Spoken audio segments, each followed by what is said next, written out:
Welcome back दोस्तों। अभी आप देख रहे हैं यहाँ पर गर्मी का टेम्परेचर 42 डिग्री सेल्सियस।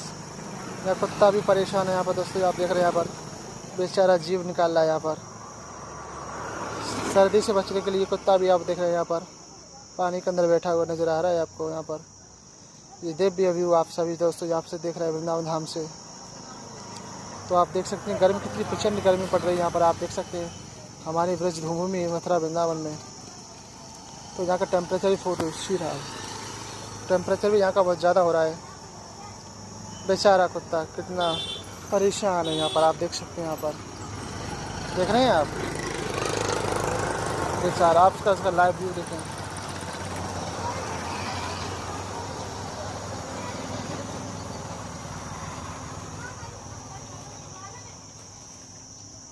तो Divya view. Thank you so much दोस्तों watching for this channel. Connect with you now.